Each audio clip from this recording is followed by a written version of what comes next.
Hey guys, so kind of an impromptu topic tonight.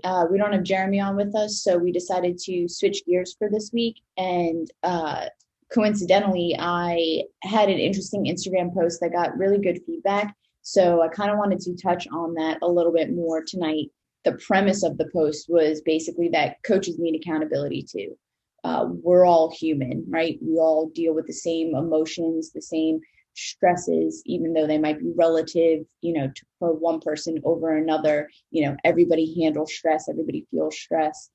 And probably right about October or so, when Rudy needed his tail amputated, that's when my kind of demotivation, I guess, started happening. We had a lot of schedule changes, a lot of last minute things that were coming up, and Eating like shit on eating the like, road all the time. yep, we drove back and forth to Northern Virginia. I don't know how many times within like a 2 week span.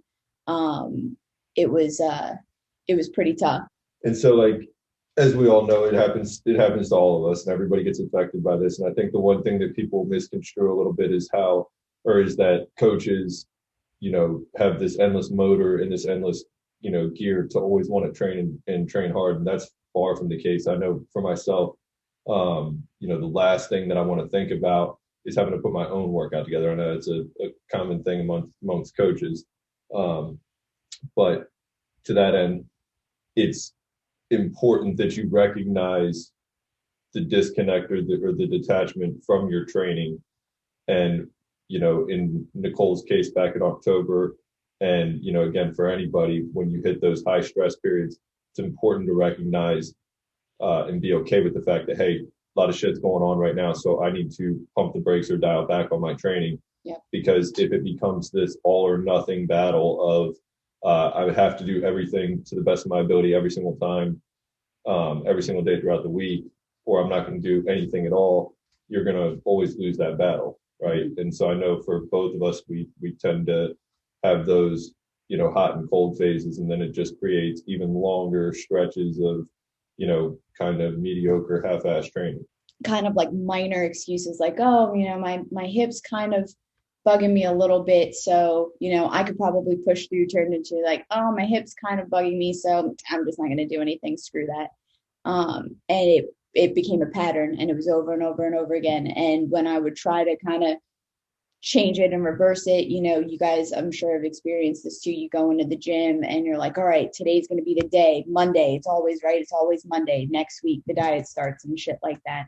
But you go in for that one day and you get a workout in, it's fairly decent, and then you're off for another 5-6 days, and then the cycle repeats itself again. And it's because you just really didn't love what you were doing, and whether that's because you're not sure what to do Or in if the you get bored. gym or you get bored. Yeah.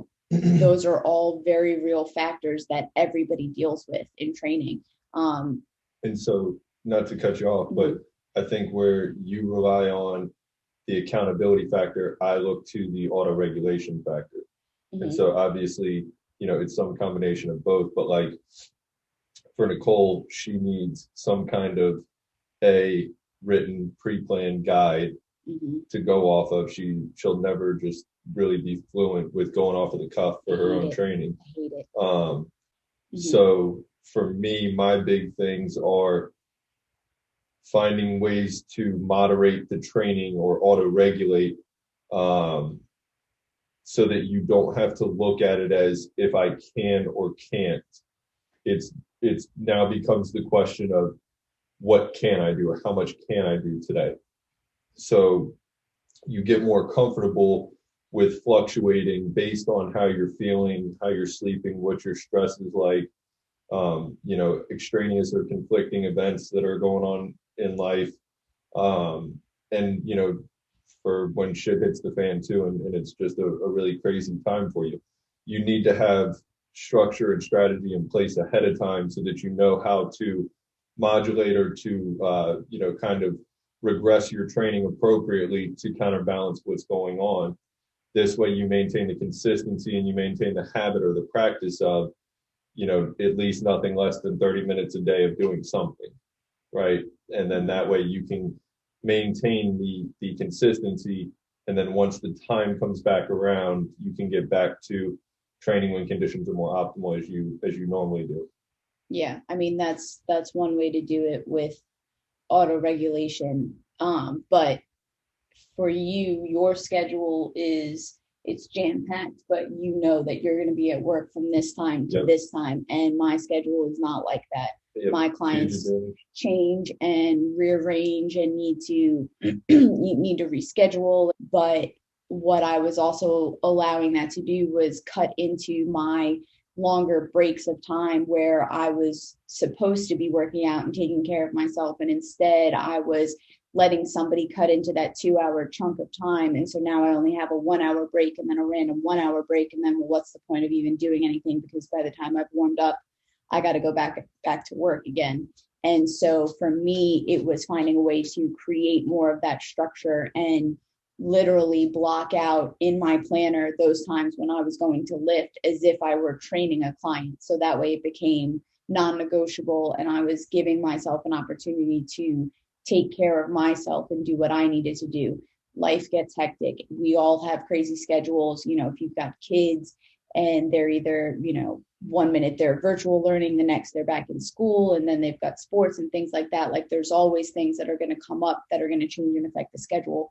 But if you can find a way to plan out those chunks of time when you have them, and maybe it is sometimes it's 30 minutes at a clip, maybe it is an hour or two that you have, but as your schedule changes, it's important to continue to prioritize that in there as part of your schedule. Yeah. So you need to be the constant is essentially Yep. what it boils down to. With Yep. all the variables that are moving around you, you have to be the constant. mhm, And whether it's exercise, wellness, mindfulness, yoga, hiking, whatever, it's absolutely imperative that you take it at minimum 1 hour a day to do absolutely nothing but whatever it is you want to do or what you're working towards within that hour. mhm, That's an absolute, must yep. in And our house.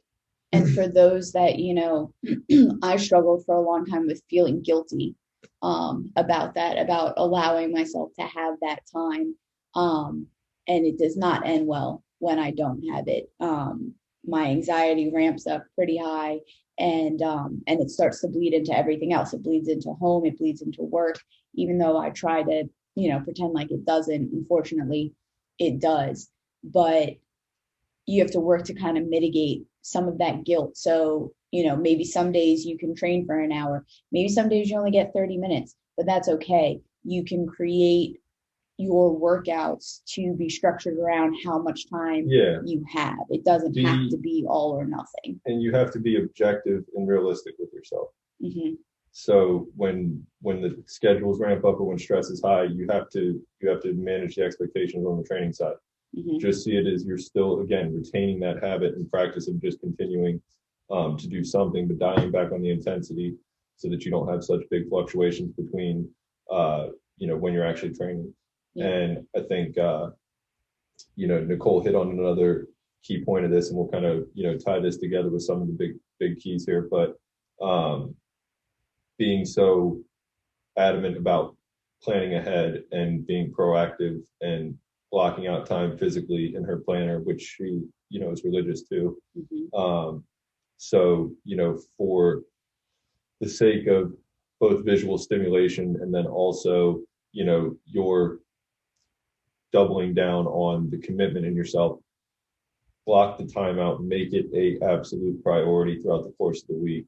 And do so in advance. This can't be a reactionary thing. Yeah, no, it's got to be, even if your schedule changes week to week, whenever you make that schedule for the week, it has to go in there right away. Because if you try to search for those times throughout the week, you won't find them. You'll find a million other things that you need to do that seem to be more of a priority than yourself, but you need to be the priority. 1 hour a day equals 4% of your day. Mm-hmm. Everybody has the time, and that's not to shamelessly self-plug here, but that's the whole premise of Brood Rock Remote. That's the whole premise of the one-on-one coaching that we send out to you guys, is that we want it to be flexible and adaptive to the course of the week, where you have autonomy and discretion over what you're doing, and that we're hopefully informing you all enough to make good decisions and have good expectations as to how you should or shouldn't feel going into a training session. So be active about it, or be proactive about it rather. You know, have absolutely no guilt or shame in taking time for yourself. A personal hour a day is a necessity. And then, you know, don't be afraid to set up an accountability structure, a friend, loved one, coach, you know, have that external reliance as well, in addition to the intrinsic side. And then you can train in 30 minutes. You can get, Yeah. it can happen. So yes, it is worth it. And you're just going to sit around doing nothing otherwise. So, you know, on those days, make the decision. Yes.